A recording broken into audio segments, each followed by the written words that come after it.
യേശുക്രിസ്തുവിൽ പ്രിയ സഹോദരങ്ങളെ, മഹനായിൻ ചാനലിൻ്റെ ഈ പുതിയ വീഡിയോയിലേക്ക് ഏവർക്കും സ്വാഗതം.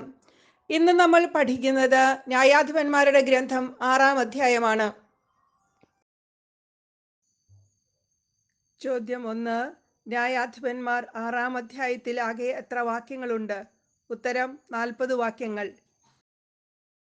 ചോദ്യം 2. ന്യായാധിപന്മാർ 6-ാം അധ്യായത്തിൽ എത്ര ശീർഷകങ്ങളുണ്ട്? ഉത്തരം 1 ശീർഷകം. ന്യായാധിപന്മാർ 6-ാം അധ്യായത്തിലെ ശീർഷകത്തിന്റെ പേരെന്ത്? ഉത്തരം ഗിദെയോൻ. ന്യായാധിപന്മാർ 6-ാം അധ്യായത്തിൽ ഒരു ശീർഷകമാണുള്ളത്. ആ ശീർഷകത്തിന്റെ പേര് ഗിദെയോൻ എന്നാണ്. ന്യായാധിപന്മാർ 6:1. ഇസ്രായേൽ ജനം കർത്താവിന്റെ മുൻപിൽ തിന്മ ചെയ്തു. കർത്താവ് അവരെ 7 വർഷത്തേക്ക് മിദ്യാൻകാരുടെ കയ്യിൽ ഏൽപ്പിച്ചു കൊടുത്തു. ചോദ്യം 4. ന്യായാധിപന്മാർ 6:1 പ്രകാരം ഇസ്രായേൽ ജനം കർത്താവിന്റെ മുൻപിൽ എന്താണ് ചെയ്തത്? ഉത്തരം തിന്മ. ഇസ്രായേൽ ജനം കർത്താവിന്റെ മുൻപിൽ തിന്മ ചെയ്തു. ചോദ്യം 5. ന്യായാധിപന്മാർ 6:1 പ്രകാരം ഇസ്രായേൽ ജനം ആരുടെ മുൻപിലാണ് തിന്മ ചെയ്തത്? ഉത്തരം കർത്താവിന്റെ മുൻപിൽ. ന്യായാധിപന്മാർ 6:1 പ്രകാരം ആരാണ് കർത്താവിന്റെ മുൻപിൽ തിന്മ ചെയ്തത്? ഉത്തരം ഇസ്രായേൽ ജനം. കർത്താവ് അവരെ എത്ര വർഷത്തേക്കാണ് മിദ്യാൻകാരുടെ കയ്യിൽ ഏൽപ്പിച്ചു കൊടുത്തത്? ഉത്തരം 7 വർഷത്തേക്ക്. കർത്താവ് 7 വർഷത്തേക്ക് ഇസ്രായേൽ ജനത്തെ മിദ്യാൻകാരുടെ കയ്യിൽ ഏൽപ്പിച്ചു കൊടുത്തു. ചോദ്യം 8. ആരാണ് ഇസ്രായേൽ ജനത്തെ 7 വർഷത്തേക്ക് മിദ്യാൻകാരുടെ കയ്യിൽ ഏൽപ്പിച്ചു കൊടുത്തത്? ഉത്തരം കർത്താവ്. ചോദ്യം 9. ന്യായാധിപന്മാർ 6:1 പ്രകാരം എന്തുകൊണ്ടാണ് കർത്താവ് ഇസ്രായേൽ ജനത്തെ മിദ്യാൻകാർക്ക് 7 വർഷം ഏൽപ്പിച്ചു കൊടുത്തത്? ഉത്തരം ഇസ്രായേൽ ജനം കർത്താവിന്റെ മുൻപിൽ തിന്മ ചെയ്തതുകൊണ്ട്. ഇസ്രായേൽ ജനം കർത്താവിന്റെ മുൻപിൽ തിന്മ ചെയ്തതുകൊണ്ട് അവരെ 7 വർഷം മിദ്യാൻകാർക്ക് ഏൽപ്പിച്ചു കൊടുത്തു. ന്യായാധിപന്മാർ 6:2. മിദ്യാൻകാരുടെ കരം ഇസ്രായേലിന്റെ മേൽ ശക്തിപ്പെട്ടു. അവരെ ഭയന്ന് ഇസ്രായേൽ ജനം പർവ്വതങ്ങളിൽ മാളങ്ങളും ഗുഹകളും ദുർഗങ്ങളും നിർമ്മിച്ചു. ന്യായാധിപന്മാർ 6:2 പ്രകാരം ആരുടെ കരമാണ് ഇസ്രായേലിന്റെ മേൽ ശക്തിപ്പെട്ടത്? ഉത്തരം മിദ്യാൻകാരുടെ കരം. മിദ്യാൻകാരുടെ കരമാണ് ഇസ്രായേലിന്റെ മേൽ ശക്തിപ്പെട്ടത്. ചോദ്യം 11. മിദ്യാൻകാരെ ഭയന്ന് ഇസ്രായേൽ ജനം എന്താണ് ചെയ്തത്? ഉത്തരം പർവ്വതങ്ങളിൽ മാളങ്ങളും ഗുഹകളും ദുർഗങ്ങളും നിർമ്മിച്ചു. പർവ്വതങ്ങളിൽ മാളങ്ങളും ഗുഹകളും ദുർഗങ്ങളും നിർമ്മിച്ചു. അടുത്ത ചോദ്യം. മിദ്യാൻകാരെ ഭയന്ന് ഇസ്രായേൽ ജനം എവിടെയാണ് മാളങ്ങളും ഗുഹകളും ദുർഗങ്ങളും നിർമ്മിച്ചത്? ഉത്തരം പർവ്വതങ്ങളിൽ. ന്യായാധിപന്മാർ 6:3. ഇസ്രായേൽക്കാർ വിത്ത് വിതച്ചു കഴിയുമ്പോൾ മിദ്യാൻകാരും അമലേക്യരും പൗരസ്ത്യരും വന്ന് അവരെ ആക്രമിച്ചിരുന്നു. ചോദ്യം 13. ഇസ്രായേൽക്കാർ വിത്ത് വിതച്ചു കഴിയുമ്പോൾ ആരാണ് അവരെ വന്ന് ആക്രമിച്ചിരുന്നത്? ഉത്തരം മിദ്യാൻകാരും അമലേക്യരും പൗരസ്ത്യരും. ഇസ്രായേൽക്കാർ വിത്ത് വിതച്ചു കഴിയുമ്പോൾ മിദ്യാൻകാരും അമലേക്യരും പൗരസ്ത്യരും വന്ന് അവരെ ആക്രമിച്ചിരുന്നു. എപ്പോഴാണ് മിദ്യാൻകാരും അമലേക്യരും പൗരസ്ത്യരും വന്ന് ഇസ്രായേൽക്കാരെ ആക്രമിച്ചിരുന്നത്? ഉത്തരം ഇസ്രായേൽക്കാർ വിത്ത് വിതച്ചു കഴിയുമ്പോൾ. ന്യായാധിപന്മാർ 6:4. അവർ ഇസ്രായേലിനെതിരായി താവളമടിച്ച് ഗാസയുടെ പരിസര പ്രദേശം വരെയുള്ള വിളവെല്ലാം നശിപ്പിച്ചിരുന്നു. ഇസ്രായേലിൽ ജീവസന്ധാരണത്തിന് ആടോ മാടോ കഴുതയോ ശേഷിച്ചില്ല. ചോദ്യം 15. അവർ ഇസ്രായേലിൽ താവളമടിച്ച് എന്ത് ചെയ്തിരുന്നു? ഉത്തരം ഗാസയുടെ പരിസര പ്രദേശം വരെയുള്ള വിളവെല്ലാം നശിപ്പിച്ചിരുന്നു. ആരാണ് ഗാസയുടെ പരിസര പ്രദേശം വരെയുള്ള വിളവെല്ലാം നശിപ്പിച്ചിരുന്നത്? ഉത്തരം മിദ്യാൻകാരും അമലേക്യരും പൗരസ്ത്യരും. മിദ്യാൻകാരും അമലേക്യരും പൗരസ്ത്യരുമാണ് ഗാസയുടെ പരിസര പ്രദേശം വരെയുള്ള വിളവെല്ലാം നശിപ്പിച്ചിരുന്നത്. ജീവസന്ധാരണത്തിനായി ഇസ്രായേലിൽ എന്ത് ശേഷിച്ചില്ല എന്നാണ് ന്യായാധിപൻ 6:4 പറയുന്നത്? ഉത്തരം ആടോ മാടോ കഴുതയോ ശേഷിച്ചില്ല. ആടോ മാടോ കഴുതയോ ശേഷിച്ചില്ല. ന്യായാധിപന്മാർ 6:5 അവർ കന്നുകാലികളിലും കൂടാര സാമഗ്രികളിലുമായി വെട്ടുക്കിളികളെപ്പോലെ സംഖ്യാതീതമായി വന്നുകൂടി. അവരും അവരുടെ ഒട്ടകങ്ങളും എണ്ണമറ്റവയായിരുന്നു. അങ്ങനെ അവർ വരുന്നതോടെ ദേശം ശൂന്യമാകും. അവർ കന്നുകാലികളിലും കൂടാര സാമഗ്രികളിലുമായി വെട്ടുകിളികളെപ്പോലെ സംഖ്യാതീതമായി വന്നുകൂടി. ന്യായാധിപന്മാർ 6:5 പറയുന്ന അവർ ആരാണ്? ഉത്തരം: മിദ്യാൻകാരും അമലേക്യരും പൗരസ്ത്യരും. ചോദ്യം 19. മിദ്യാൻകാരും അമലേക്യരും പൗരസ്ത്യരും എങ്ങനെയാണ് ഇസ്രായേലിൽ വന്നുകൂടിയത്? ഉത്തരം: കന്നുകാലികളിലും കൂടാര സാമഗ്രികളിലുമായി വെട്ടുകിളികളെപ്പോലെ സംഖ്യാതീതമായി വന്നുകൂടി. കന്നുകാലികളിലും കൂടാര സാമഗ്രികളിലും ആയി വെട്ടുക്കിളികളെപ്പോലെ സംഖ്യാതീതമായി വന്നുകൂടി. ചോദ്യം 20. അവരും അവരുടെ ഒട്ടകങ്ങളും എങ്ങനെയുള്ളതായിരുന്നു? ഉത്തരം: എണ്ണമറ്റവയായിരുന്നു. അവരും അവരുടെ ഒട്ടകങ്ങളും എണ്ണമറ്റവയായിരുന്നു. ചോദ്യം 21. ആരുടെ ഒട്ടകങ്ങളാണ് എണ്ണമറ്റതായിരുന്നത്? ഉത്തരം: മിദ്യാൻകാർ, അമലേക്യർ, പൗരസ്ത്യർ എന്നിവരുടെ. മിദ്യാൻകാർ, അമലേക്യർ, പൗരസ്ത്യർ എന്നിവരുടെ ഒട്ടകങ്ങൾ എണ്ണമറ്റവയായിരുന്നു. അടുത്ത ചോദ്യം: അങ്ങനെ അവർ വരുന്നതോടെ ദേശം ശൂന്യമാകും. ആര് വരുന്നതോടെയാണ് ദേശം ശൂന്യമാകുന്നത്? ഉത്തരം: മിദ്യാൻകാരും അമലേക്യരും പൗരസ്ത്യരും. മിദ്യാൻകാരും അമലേക്യരും പൗരസ്ത്യരും വരുന്നതോടെയാണ് ദേശം ശൂന്യമാകുന്നത്. ചോദ്യം 23. അവരും അവരുടെ ഒട്ടകങ്ങളും എന്ന് ന്യായാധിപന്മാർ 6:5 രേഖപ്പെടുത്തിയിരിക്കുന്നത് ആരെക്കുറിച്ചാണ്? ഉത്തരം: മിദ്യാൻകാർ, അമലേക്യർ, പൗരസ്ത്യർ എന്നിവരെ കുറിച്ച്. ന്യായാധിപന്മാർ 6:6 മിദ്യാൻ നിമിത്തം ഇസ്രായേൽ വളരെ ശോഷിച്ചു. അപ്പോൾ ഇസ്രായേൽ ജനം കർത്താവിനോട് സഹായത്തിന് നിലവിളിച്ചു. ആര് നിമിത്തമാണ് ഇസ്രായേൽ വളരെ ശോഷിച്ചത്? ഉത്തരം: മിദ്യാൻ നിമിത്തം. ചോദ്യം 25. മിദ്യാൻ നിമിത്തം ആരാണ് ശോഷിച്ചത്? ഉത്തരം: ഇസ്രായേൽ. അപ്പോൾ ഇസ്രായേൽ ജനം കർത്താവിനോട് സഹായത്തിന് നിലവിളിച്ചു.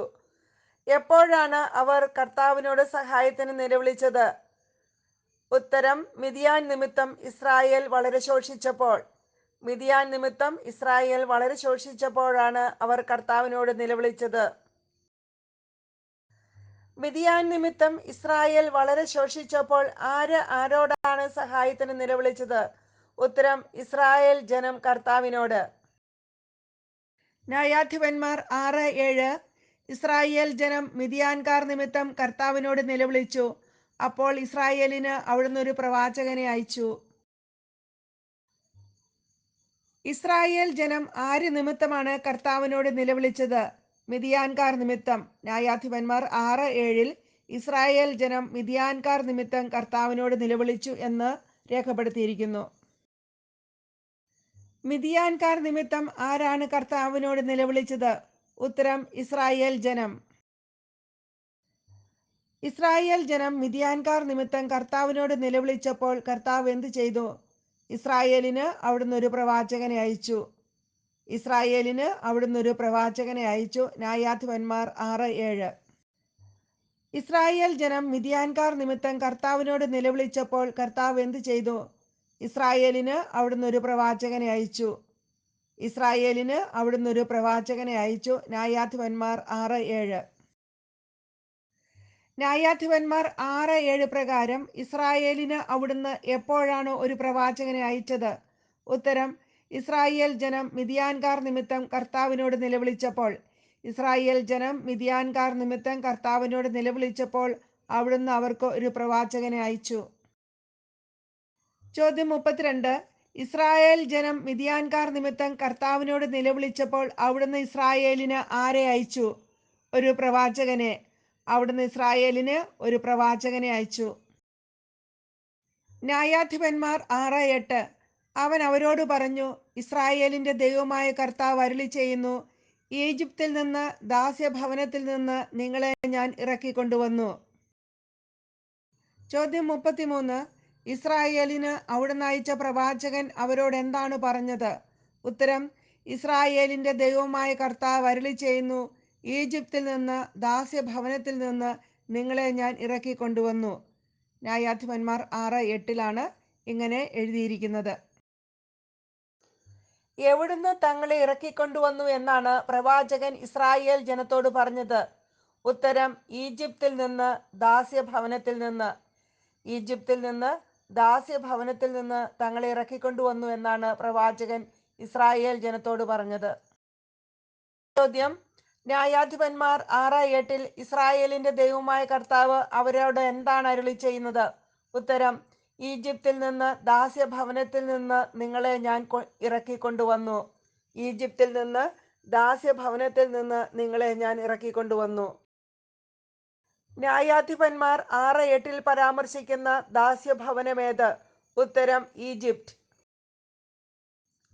ന്യായാധിപന്മാർ 6:9 ഈജിപ്തുകാരുടെയും പീഡകരുടെയും കയ്യിൽ നിന്ന് നിങ്ങളെ ഞാൻ മോചിപ്പിച്ചു.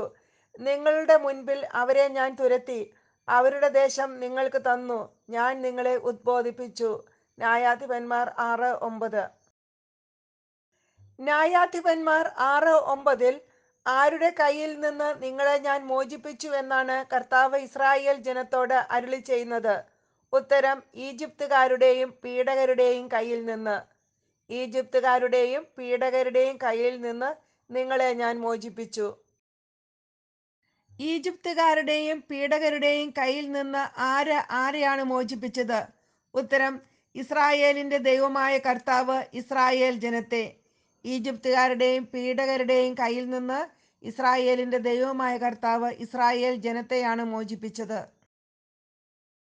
നിങ്ങളുടെ മുൻപിൽ അവരെ ഞാൻ തുരത്തിയെന്ന് ന്യായാധിപന്മാർ 6:9 ആരെക്കുറിച്ചാണ് പറയുന്നത്? ഉത്തരം: ഈജിപ്തുകാരെയും പീഡകരെയും കുറിച്ച്. ചോദ്യം 40: നിങ്ങളുടെ മുൻപിൽ അവരെ ഞാൻ തുരത്തിയെന്ന് ന്യായാധിപന്മാർ 6:9 ആരെക്കുറിച്ച് ആരോടാണ് പറയുന്നത്? ഉത്തരം: ഇസ്രായേലിന്റെ ദൈവമായ കർത്താവ് ഈജിപ്തുകാരെയും പീഡകരെയും കുറിച്ച് ഇസ്രായേൽ ജനത്തോടാണ് പറയുന്നത്. ചോദ്യം 41: നിങ്ങളുടെ മുൻപിൽ അവരെ ഞാൻ തുരത്തിയെന്ന് അരുളി ചെയ്തതിനു ശേഷം ദൈവമായ കർത്താവ് എന്താണ് പറഞ്ഞത്? ഉത്തരം: അവരുടെ ദേശം നിങ്ങൾക്ക് തന്നു. ചോദ്യം 42: അവരുടെ ദേശം നിങ്ങൾക്ക് തന്നു ആരുടെ ദേശത്തെക്കുറിച്ചാണ് ന്യായാധിപന്മാർ 6:9 പരാമർശിക്കുന്നത്? ഉത്തരം: ഈജിപ്തുകാരുടെയും പീഡകരുടെയും ദേശം. ഈജിപ്തുകാരുടെയും പീഡകരുടെയും ദേശത്തെക്കുറിച്ചാണ് ന്യായാധിപന്മാർ 6:9 പരാമർശിക്കുന്നത്. ന്യായാധിപന്മാർ 6:9 അവരുടെ ദേശം നിങ്ങൾക്ക് തന്നു ആരോടാണ് ഇപ്രകാരം പറയുന്നത്? ഉത്തരം: ഇസ്രായേലിന്റെ ദൈവമായ കർത്താവ് ഇസ്രായേൽ ജനത്തോട്. ന്യായാധിപന്മാർ 6:9 പറയുന്ന ദേശം ആരുടേതാണ്? ഉത്തരം: ഈജിപ്തുകാരുടെയും പീഡകരുടെയും ദേശം.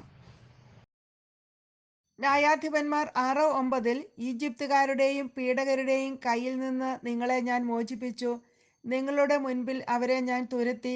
അവരുടെ ദേശം നിങ്ങൾക്ക് തന്നു എന്ന് പറഞ്ഞതിന് ശേഷം കർത്താവ് എന്താണ് പറയുന്നത്? ഉത്തരം: ഞാൻ നിങ്ങളെ ഉദ്ബോധിപ്പിച്ചു. ന്യായാധിപന്മാർ 6:9 ഞാൻ നിങ്ങളെ ഉദ്ബോധിപ്പിച്ചു എന്ന് ആരോടാണ് പറയുന്നത്? ഉത്തരം: ഇസ്രായേലിന്റെ ദൈവമായ കർത്താവ് ഇസ്രായേൽ ജനത്തോട്. ചോദ്യം 47: ന്യായാധിപന്മാർ 6:9 ഇസ്രായേൽ ജനത്തിനു വേണ്ടി കർത്താവ് എത്ര കാര്യങ്ങൾ ചെയ്തു എന്നാണ് പറയുന്നത്? ഉത്തരം: 4 കാര്യങ്ങൾ.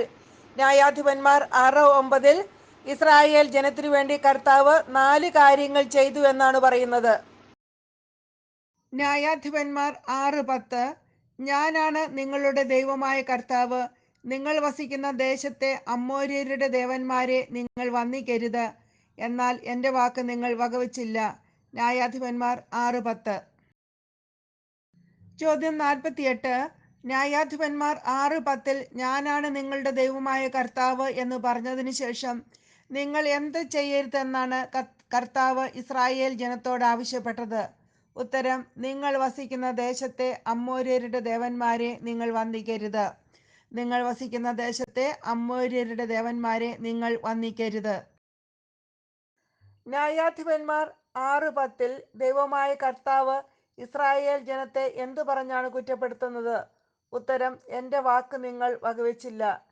എൻ്റെ വാക്ക് നിങ്ങൾ വകവെച്ചില്ല. എൻ്റെ വാക്ക് നിങ്ങൾ വകവെച്ചില്ല. ന്യായാധിപന്മാർ 6:10 ആര് ആരുടെ വാക്കുകളാണ് വകവെക്കാത്തത്? ഉത്തരം: ഇസ്രായേൽ ജനം ദൈവമായ കർത്താവിൻ്റെ വാക്കുകൾ. ചോദ്യം 51. ഇസ്രായേൽ ജനം ദൈവമായ കർത്താവിൻ്റെ ഏതു വാക്കുകളാണ് വകവെക്കാത്തത്? ഉത്തരം: നിങ്ങൾ വസിക്കുന്ന ദേശത്തെ അമ്മോര്യരുടെ ദേവന്മാരെ നിങ്ങൾ വന്ദിക്കരുത്. ന്യായാധിപന്മാർ 6:11 അന്നൊരിക്കൽ കർത്താവിൻ്റെ ദൂതൻ ഓഫ്രായിൽ വന്ന് അബിയേസർ വംശജനായ യോവാഷിന്റെ ഓക്കുമരത്തിൻ കീഴിൽ ഇരുന്നു. യോവാഷിന്റെ പുത്രൻ ഗിദെയോൻ മിദ്യാൻകാർ കാണാതിരിക്കാൻ വേണ്ടി മുന്തിരിച്ചക്കിൽ ഗോതമ്പ് മെതിക്കുകയായിരുന്നു. അന്നൊരിക്കൽ കർത്താവിന്റെ ദൂതൻ എവിടെയാണ് വന്നത്? ഉത്തരം: ഓഫ്രായിൽ. അന്നൊരിക്കൽ കർത്താവിന്റെ ദൂതൻ ഓഫ്രായിൽ വന്ന് എവിടെയാണ് ഇരുന്നത്? ഉത്തരം: അബിയേസർ വംശജനായ യോവാഷിന്റെ ഓക്കുമരത്തിൻ കീഴിൽ. യോവാഷ് ഏതു വംശജനായിരുന്നു? ഉത്തരം: അബിയേസർ വംശജൻ. ചോദ്യം 55. അബിയേസർ വംശജനായ യോവാഷിന്റെ പുത്രന്റെ പേരെന്താണ്? ഉത്തരം: ഗിദെയോൻ. യോവാഷിന്റെ പുത്രന്റെ പേര് ഗിദെയോൻ എന്നാണ്. യോവാഷിന്റെ പുത്രൻ ഗിദെയോൻ എന്തു ചെയ്യുകയായിരുന്നു? ഉത്തരം: മുന്തിരിച്ചക്കിൽ ഗോതമ്പ് മെതിക്കുകയായിരുന്നു. യോവാഷിന്റെ പുത്രൻ ഗിദെയോൻ മുന്തിരിച്ചക്കിൽ ഗോതമ്പ് മെതിക്കുകയായിരുന്നു. ആര് കാണാതിരിക്കുവാനാണ് യോവാഷിന്റെ മകൻ ഗിദെയോൻ മുന്തിരിച്ചക്കിൽ ഗോതമ്പ് മെതിച്ചത്?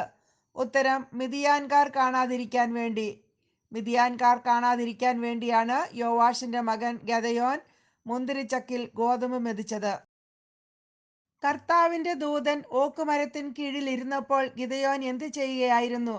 ഉത്തരം: മുന്തിരിച്ചക്കിൽ ഗോതമ്പ് മെതിക്കുകയായിരുന്നു. ഗിദെയോൻ എവിടെയാണ് ഗോതമ്പ് മെതിച്ചത്? ഉത്തരം: മുന്തിരിച്ചക്കിൽ. ന്യായാധിപന്മാർ 6-ാം 12-13 വാക്യങ്ങൾ. കർത്താവിന്റെ ദൂതൻ അവന് പ്രത്യക്ഷപ്പെട്ടു പറഞ്ഞു: ധീരനും ശക്തനുമായ മനുഷ്യ, കർത്താവ് നിന്നോടുകൂടെ. ഗിദെയോൻ ചോദിച്ചു: പ്രഭോ, കർത്താവ് ഞങ്ങളോടുകൂടെ ഉണ്ടെങ്കിൽ എന്തുകൊണ്ടാണ് ഇതെല്ലാം ഞങ്ങൾക്ക് സംഭവിക്കുന്നത്? ഈജിപ്തിൽ നിന്ന് കർത്താവ് ഞങ്ങളെ കൊണ്ടുവന്നില്ലയോ എന്ന് പറഞ്ഞുകൊണ്ട് ഞങ്ങളുടെ പൂർവികന്മാർ വിവരിച്ചു തന്ന അവിടുത്തെ അത്ഭുത പ്രവൃത്തികൾ എവിടെ? എന്നാൽ ഇപ്പോൾ കർത്താവ് ഞങ്ങളെ ഉപേക്ഷിച്ച് മിദ്യാൻകാരുടെ കയ്യിൽ ഏൽപ്പിച്ചിരിക്കുന്നു. കർത്താവിന്റെ ദൂതൻ ഗിദെയോന് പ്രത്യക്ഷപ്പെട്ട് എന്താണ് പറഞ്ഞത്? ഉത്തരം: ധീരനും ശക്തനുമായ മനുഷ്യ, കർത്താവ് നിന്നോടുകൂടെ. ധീരനും ശക്തനുമായ മനുഷ്യ, കർത്താവ് നിന്നോടുകൂടെ എന്നാണ് കർത്താവിന്റെ ദൂതൻ ഗിദെയോന് പ്രത്യക്ഷപ്പെട്ട് പറഞ്ഞത്. ധീരനും ശക്തനുമായ മനുഷ്യ എന്ന് കർത്താവിന്റെ ദൂതൻ ആരെയാണ് വിളിച്ചത്? ഉത്തരം: ഗിദെയോനെ. ധീരനും ശക്തനുമായ മനുഷ്യ, കർത്താവ് നിന്നോടുകൂടെ. ന്യായാധിപൻ 6:12 ആര് ആരോടാണ് ഇപ്രകാരം പറയുന്നത്? ഉത്തരം: കർത്താവിന്റെ ദൂതൻ ഗിദെയോനോട്. ചോദ്യം 63. കർത്താവിന്റെ ദൂതനെ ഗിദെയോൻ എങ്ങനെയാണ് അഭിസംബോധന ചെയ്യുന്നത്? ഉത്തരം: പ്രഭോ എന്ന്. പ്രഭോ എന്നാണ് കർത്താവിന്റെ ദൂതനെ ഗിദെയോൻ അഭിസംബോധന ചെയ്യുന്നത്. ധീരനും ശക്തനുമായ മനുഷ്യ, കർത്താവ് നിന്നോടുകൂടെ എന്ന് കർത്താവിന്റെ ദൂതൻ അഭിസംബോധന ചെയ്തപ്പോൾ ഗിദെയോൻ എന്താണ് ദൂതനോട് ആദ്യം ചോദിച്ചത്? ഉത്തരം: പ്രഭോ, കർത്താവ് ഞങ്ങളോടുകൂടെ ഉണ്ടെങ്കിൽ എന്തുകൊണ്ടാണ് ഇതെല്ലാം ഞങ്ങൾക്ക് സംഭവിക്കുന്നത്? പ്രഭോ, കർത്താവ് ഞങ്ങളോടുകൂടെ ഉണ്ടെങ്കിൽ എന്തുകൊണ്ടാണ് ഇതെല്ലാം ഞങ്ങൾക്ക് സംഭവിക്കുന്നത്? അടുത്ത ചോദ്യം. ഗിദെയോൻ ദൂതനോട് ചോദിച്ച രണ്ടാമത്തെ ചോദ്യം എന്താണ്? ഉത്തരം: ഈജിപ്തിൽ നിന്ന് കർത്താവ് ഞങ്ങളെ കൊണ്ടുവന്നില്ലയോ എന്ന് പറഞ്ഞുകൊണ്ട് ഞങ്ങളുടെ പൂർവികന്മാർ വിവരിച്ചു തന്ന അവിടുത്തെ അത്ഭുത പ്രവൃത്തികൾ എവിടെ? ഈജിപ്തിൽ നിന്ന് കർത്താവ് ഞങ്ങളെ കൊണ്ടുവന്നില്ലയോ എന്ന് പറഞ്ഞുകൊണ്ട് ഞങ്ങളുടെ പൂർവികന്മാർ വിവരിച്ചു തന്ന അവിടുത്തെ അത്ഭുത പ്രവൃത്തികൾ എവിടെ? എന്നാൽ ഇപ്പോൾ ഞങ്ങളെ ആരുപേക്ഷിച്ചു എന്നാണ് ഗിദെയോൻ ദൂതനോട് പറഞ്ഞത്? കർത്താവ്. എന്നാൽ ഇപ്പോൾ ഞങ്ങളെ കർത്താവ് ഉപേക്ഷിച്ചു എന്നാണ് ഗിദെയോൻ ദൂതനോട് പറഞ്ഞത്. കർത്താവ് ഞങ്ങളെ ആരുടെ കൈകളിൽ ഏൽപ്പിച്ചിരിക്കുന്നു എന്നാണ് ഗിദെയോൻ പറഞ്ഞത്? ഉത്തരം: മിദ്യാൻകാരുടെ. കർത്താവ് ഞങ്ങളെ മിദ്യാൻകാരുടെ കൈകളിൽ ഏൽപ്പിച്ചിരിക്കുന്നു. ന്യായാധിപന്മാർ 6:14. കർത്താവ് അവന്റെ നേരെ തിരിഞ്ഞു പറഞ്ഞു, നിന്റെ സർവ്വശക്തിയോടും കൂടെ പോയി ഇസ്രായേല്യരെ മിദ്യാൻകാരുടെ കയ്യിൽ നിന്ന് മോചിപ്പിക്കുക. ഞാനാണ് നിന്നെ അയക്കുന്നത്. ചോദ്യം 68. കർത്താവ് ഞങ്ങളെ ഉപേക്ഷിച്ച് മിദ്യാൻകാരുടെ കയ്യിൽ ഏൽപ്പിച്ചിരിക്കുന്നു എന്ന് ഗിദെയോൻ പറഞ്ഞപ്പോൾ കർത്താവ് അവന്റെ നേരെ തിരിഞ്ഞ് എന്താണ് പറഞ്ഞത്? ഉത്തരം: നിന്റെ സർവ്വശക്തിയോടും കൂടെ പോയി ഇസ്രായേലിനെ മിദ്യാൻകാരുടെ കയ്യിൽ നിന്ന് മോചിപ്പിക്കുക. നിന്റെ സർവ്വശക്തിയോടും കൂടെ പോയി ഇസ്രായേലിനെ മിദ്യാൻകാരുടെ കയ്യിൽ നിന്നും മോചിപ്പിക്കുക. നിന്റെ സർവ്വശക്തിയോടും കൂടെ പോയി ഇസ്രായേലിനെ മിദ്യാൻകാരുടെ കയ്യിൽ നിന്നും മോചിപ്പിക്കുക എന്നരുളി ചെയ്തതിനു ശേഷം കർത്താവ് എന്താണ് ഗിദെയോനോട് പറഞ്ഞത്? ഉത്തരം: ഞാനാണ് നിന്നെ അയക്കുന്നത്. ഞാനാണ് നിന്നെ അയക്കുന്നത്. ഞാനാണ് നിന്നെ അയക്കുന്നത്. ന്യായാധിപന്മാർ 6:14. ഞാനാണ് നിന്നെ അയക്കുന്നത് എന്ന് ആരോടാണ് പറഞ്ഞത്? ഉത്തരം: കർത്താവ് ഗിദെയോനോട്. ഞാനാണ് നിന്നെ അയക്കുന്നത് എന്ന് ന്യായാധിപന്മാർ 6:14 കർത്താവ് ഗിദെയോനോടാണ് പറയുന്നത്. ന്യായാധിപന്മാർ 6:14 കർത്താവ് ഗിദെയോനോട് എപ്രകാരം പറഞ്ഞു എന്നാണ് എഴുതിയിരിക്കുന്നത്? ഉത്തരം: കർത്താവ് അവന്റെ നേരെ തിരിഞ്ഞു പറഞ്ഞു. കർത്താവ് അവന്റെ നേരെ തിരിഞ്ഞു പറഞ്ഞു. ന്യായാധിപന്മാർ 6:15 ഗിദെയോൻ പറഞ്ഞു, അയ്യോ കർത്താവേ, ഇസ്രായേലിനെ രക്ഷിക്കാൻ എനിക്ക് എങ്ങനെ കഴിയും? മനാസയുടെ ഗോത്രത്തിൽ എൻ്റെ വംശം ഏറ്റവും ദുർബലമാണ്. എൻ്റെ കുടുംബത്തിൽ ഏറ്റവും നിസ്സാരനുമാണ് ഞാൻ. ന്യായാധിപന്മാർ 6:15. നിന്റെ സർവ്വശക്തിയോടും കൂടെ പോയി ഇസ്രായേലിനെ മിദ്യാൻകാരുടെ കൈകളിൽ നിന്ന് മോചിപ്പിക്കുക എന്നരുളി ചെയ്തപ്പോൾ ഗിദെയോൻ എന്തു മറുപടിയാണ് കർത്താവിനോട് പറഞ്ഞത്? ഉത്തരം: അയ്യോ കർത്താവേ, ഇസ്രായേലിനെ രക്ഷിക്കാൻ എനിക്ക് എങ്ങനെ കഴിയും? മനാസയുടെ ഗോത്രത്തിൽ എൻ്റെ വംശം ഏറ്റവും ദുർബലമാണ്. എൻ്റെ കുടുംബത്തിൽ ഏറ്റവും നിസ്സാരനുമാണ് ഞാൻ. അയ്യോ കർത്താവേ, ഇസ്രായേലിനെ രക്ഷിക്കാൻ എനിക്ക് എങ്ങനെ കഴിയും? ഇപ്രകാരം പറഞ്ഞതാരാണ്? ഉത്തരം: ഗിദെയോൻ. ചോദ്യം 74. ഗിദെയോന്റെ ഗോത്രം ഏതാണ്? ഉത്തരം: മനാസയുടെ ഗോത്രം. ഗിദെയോൻ മനാസെ ഗോത്രക്കാരനാണ്. ഗിദെയോന്റെ വംശം ഏതാണ്? ഉത്തരം: അബിയേസർ വംശം. മനാസെ ഗോത്രത്തിലെ അബിയേസർ വംശമാണ് ഗിദെയോന്റെ വംശം. ചോദ്യം 76. മനാസയുടെ ഗോത്രത്തിൽ ഏറ്റവും ദുർബല വംശം ഏതാണ് എന്നാണ് ഗിദെയോൻ പറയുന്നത്? ഉത്തരം: തന്റെ വംശം, അതായത് അബിയേസർ വംശം. അബിയേസർ വംശമാണ് ഏറ്റവും ദുർബലമായ വംശം. എൻ്റെ കുടുംബത്തിൽ ഏറ്റവും നിസ്സാരനുമാണ് ഞാൻ. ആരാണ് താൻ ഏറ്റവും നിസ്സാരനാണെന്ന് പറയുന്നത്? ഉത്തരം: ഗിദെയോൻ. ചോദ്യം 78. എൻ്റെ കുടുംബത്തിൽ ഏറ്റവും നിസ്സാരനാണ് ഞാൻ എന്ന് ഗിദെയോൻ ആരോട് എപ്പോഴാണ് പറഞ്ഞത്? ഉത്തരം: ഗിദെയോൻ കർത്താവിനോട്. നിന്റെ സർവ്വശക്തിയോടും കൂടെ പോയി ഇസ്രായേലിനെ മിദ്യാൻകാരുടെ കയ്യിൽ നിന്നും മോചിപ്പിക്കുക എന്ന് കർത്താവ് അവനോട് പറഞ്ഞപ്പോഴാണ് അവൻ ഇപ്രകാരം പറഞ്ഞത്. ന്യായാധിപന്മാർ 6:16. കർത്താവ് അവനോട് പറഞ്ഞു, ഞാൻ നിന്നോടുകൂടി ഉണ്ടായിരിക്കും. ഒറ്റയാളെ എന്ന പോലെ മിദ്യാൻകാരെ നീ നിഗ്രഹിക്കും.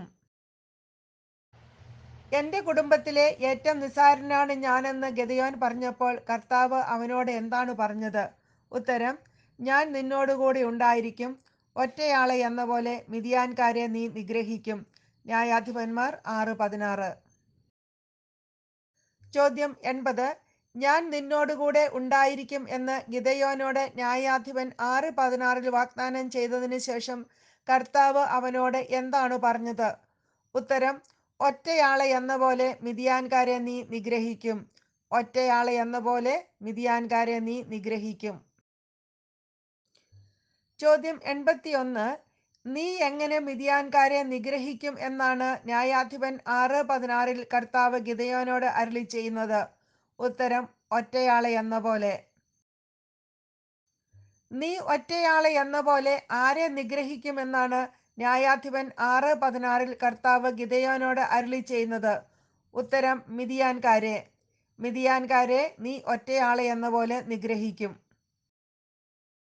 ന്യായാധിപന്മാർ 6:17 അവൻ പറഞ്ഞു, അവിടുന്ന് എന്നിൽ സംപ്രീതനാണെങ്കിൽ അവിടുന്നാണ് എന്നോട് സംസാരിക്കുന്നത് എന്നതിന് ഒരടയാളം തരണം.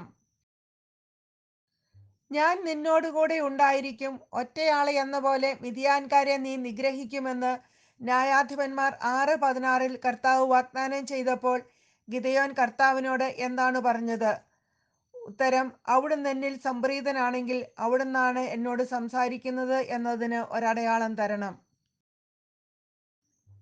ചോദ്യം 84 അവിടുന്ന് എന്നിൽ സംപ്രീതനാണെങ്കിൽ അവിടുന്നാണ് എന്നോട് സംസാരിക്കുന്നത് എന്നതിന് ഒരടയാളം തരണം എന്ന് ആരോടാണ് പറഞ്ഞത്? ഉത്തരം ഗിദെയോൻ കർത്താവിനോട്. ചോദ്യം 85 ന്യായാധിപന്മാർ 6:17 ആരാണ് കർത്താവിനോട് അടയാളം ചോദിക്കുന്നത്? ഉത്തരം ഗിദെയോൻ. ചോദ്യം 86 ഗിദെയോൻ എന്തിനാണ് കർത്താവിനോട് അടയാളം ചോദിക്കുന്നത്? ഉത്തരം അവിടുന്നാണ് അവനോട് സംസാരിക്കുന്നത് എന്നതിന്. അവിടുന്നാണ് അവനോട് സംസാരിക്കുന്നത് എന്നതിനാണ് ഗിദെയോൻ അടയാളം ചോദിക്കുന്നത്. അവിടുന്ന് തന്നോട് എങ്ങനെയാണെങ്കിൽ തനിക്കൊരു അടയാളം തരണമെന്നാണ് ഗിദെയോൻ കർത്താവിനോട് അപേക്ഷിക്കുന്നത്? ഉത്തരം സംപ്രീതനാണെങ്കിൽ. അവിടുന്ന് അവനിൽ സംപ്രീതനാണെങ്കിൽ. അടുത്ത ചോദ്യം പൂരിപ്പിക്കുവാനാണ്. ചോദ്യം 88 അവിടുന്ന് എന്നിൽ ഡാഷ്. അവിടുന്നാണ് എന്നോട് സംസാരിക്കുന്നത് എന്നതിന് ഡാഷ് തരണം. ഉത്തരം സംപ്രീതനാണെങ്കിൽ ഒരടയാളം. അവിടുന്ന് എന്നിൽ സംപ്രീതനാണെങ്കിൽ. അവിടുന്നാണ് എന്നോട് സംസാരിക്കുന്നത് എന്നതിന് ഒരടയാളം. സംപ്രീതനാണെങ്കിൽ ഒരടയാളം എന്നിവയാണ് ഉത്തരം. ന്യായാധിപന്മാർ 6:18 ഞാൻ തിരിച്ചു വരുന്നതുവരെ അങ്ങ് ഇവിടെ നിന്ന് പോകരുതേ, ഞാൻ എൻ്റെ കാഴ്ച തിരുമുൻപിൽ കൊണ്ടുവരട്ടെ. അവിടുന്ന് പറഞ്ഞു, നീ തിരിച്ചു വരുന്നതുവരെ ഞാൻ കാത്തിരിക്കാം. ന്യായാധിപന്മാർ 6:18. ന്യായാധിപന്മാർ 6:18 ഗിദെയോൻ കർത്താവിനോട് എന്താണ് അപേക്ഷിച്ചത്? ഉത്തരം ഞാൻ തിരിച്ചു വരുന്നതുവരെ അങ്ങ് ഇവിടെ നിന്ന് പോകരുതേ. ഞാൻ തിരിച്ചു വരുന്നതുവരെ അങ്ങ് ഇവിടെ നിന്ന് പോകരുതേ എന്നാണ് ഗിദെയോൻ കർത്താവിനോട് അപേക്ഷിച്ചത്. ഞാൻ തിരിച്ചു വരുന്നതുവരെ അങ്ങ് ഇവിടെ നിന്ന് പോകരുതേ. ആരോടാണ് ഇപ്രകാരം പറഞ്ഞത്? ഉത്തരം ഗിദെയോൻ കർത്താവിനോട്. ഞാൻ തിരിച്ചു വരുന്നതുവരെ അങ്ങ് ഇവിടെ നിന്ന് പോകരുതേ എന്ന് പറഞ്ഞതിന് ശേഷം ഗിദെയോൻ കർത്താവിനോട് എന്താണ് പറഞ്ഞത്? ഉത്തരം ഞാൻ എൻ്റെ കാഴ്ച തിരുമുൻപിൽ കൊണ്ടുവരട്ടെ. ഞാൻ എൻ്റെ കാഴ്ച തിരുമുൻപിൽ കൊണ്ടുവരട്ടെ. ഞാൻ എൻ്റെ കാഴ്ച തിരുമുൻപിൽ കൊണ്ടുവരട്ടെ എന്ന് ഗിദെയോൻ കർത്താവിനോട് പറഞ്ഞപ്പോൾ അവിടുന്ന് എന്തുത്തരമാണ് പറഞ്ഞത്? ഉത്തരം നീ തിരിച്ചു വരുന്നതുവരെ ഞാൻ കാത്തിരിക്കാം. നീ തിരിച്ചു വരുന്നതുവരെ ഞാൻ കാത്തിരിക്കാം. ചോദ്യം 93 നീ തിരിച്ചു വരുന്നതുവരെ ഞാൻ കാത്തിരിക്കാം എന്ന് ആരോടാണ് പറഞ്ഞത്? ഉത്തരം കർത്താവ് ഗിദെയോനോട്. ഞാൻ എന്ത് തിരുമുൻപിൽ കൊണ്ടുവരട്ടെ എന്നാണ് ഗിദെയോൻ കർത്താവിനോട് പറഞ്ഞത്? ഉത്തരം ഞാൻ എൻ്റെ കാഴ്ച.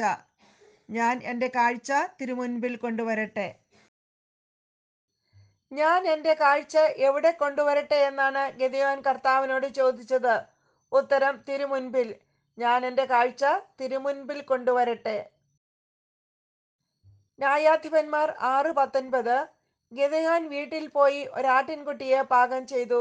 ഒരു ഏഫ മാവ് കണ്ട് പുളിപ്പില്ലാത്ത അപ്പവും ഉണ്ടാക്കി. മാംസം ഒരു കുട്ടയിലും ചാറ് ഒരു പാത്രത്തിലുമാക്കി ഓക്കുമരത്തിൻ കീഴിൽ കൊണ്ടുവന്ന് അവന് കാഴ്ചവെച്ചു. ചോദ്യം 96 ഗിദെയോൻ വീട്ടിൽ പോയി എന്തിനെയാണ് പാകം ചെയ്തത്? ഉത്തരം ഒരാട്ടിൻകുട്ടിയെ. ഗിദെയോൻ വീട്ടിൽ പോയി ഒരാട്ടിൻകുട്ടിയെ പാകം ചെയ്തു. ന്യായാധിപന്മാർ 6:19 ഗിദെയോൻ വീട്ടിൽ പോയി എന്തൊക്കെ ചെയ്തു എന്നാണ് രേഖപ്പെടുത്തിയിരിക്കുന്നത്? ഉത്തരം ഒരു ആട്ടിൻകുട്ടിയെ പാകം ചെയ്തു. ഒരു ഏഫ മാവ് കണ്ട് പുളിപ്പില്ലാത്ത അപ്പവും ഉണ്ടാക്കി. ഒരു ആട്ടിൻകുട്ടിയെ പാകം ചെയ്തു. ഒരു ഏഫ മാവ് കണ്ട് പുളിപ്പില്ലാത്ത അപ്പവും ഉണ്ടാക്കി. ഗിദെയോൻ എന്തുകൊണ്ടാണ് പുളിപ്പില്ലാത്ത അപ്പം ഉണ്ടാക്കിയത്? ഉത്തരം, ഒരു ഏഫ മാവ് കൊണ്ട്. ഒരു ഏഫ മാവ് കൊണ്ടാണ് ഗിദെയോൻ പുളിപ്പില്ലാത്ത അപ്പം ഉണ്ടാക്കിയത്. മാംസം ഒരു കുട്ടയിലും ചാറ് ഒരു പാത്രത്തിലുമാക്കി എവിടെ കൊണ്ടുവന്നാണ് അവന് കാഴ്ചവെച്ചത്? ഉത്തരം, ഓക്കുമരത്തിൻ കീഴിൽ. മാംസം ഒരു കുട്ടയിലും ചാറ് ഒരു പാത്രത്തിലുമാക്കി ഓക്കുമരത്തിൻ കീഴിൽ കൊണ്ടുവന്ന് അവന് കാഴ്ചവെച്ചു. ചോദ്യം 100. ഗിദെയോൻ ഓക്കുമരത്തിൻ കീഴിൽ എങ്ങനെയാണ് തന്റെ കാഴ്ച കൊണ്ടുവന്ന് സമർപ്പിച്ചത്? ഉത്തരം, മാംസം ഒരു കുട്ടയിലും ചാറ് ഒരു പാത്രത്തിലുമാക്കി.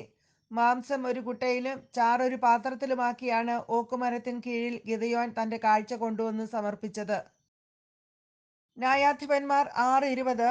ദൈവദൂതൻ പറഞ്ഞു, ഇറച്ചിയും പുളിപ്പില്ലാത്ത അപ്പവും എടുത്ത് ഈ പാറമേൽ വയ്ക്കുക, ചാറ് അതിന്മേൽ ഒഴിക്കുക. അവൻ അങ്ങനെ ചെയ്തു. ഓക്കുമരത്തിന്റെ കീഴിൽ കാഴ്ച സമർപ്പിച്ച ഗിദെയോനോട് ദൈവദൂതൻ എന്താണ് നിർദ്ദേശിച്ചത്? ഉത്തരം, ഇറച്ചിയും പുളിപ്പില്ലാത്ത അപ്പവും എടുത്ത് ഈ പാറമേൽ വയ്ക്കുക, ചാറ് അതിന്മേൽ ഒഴിക്കുക.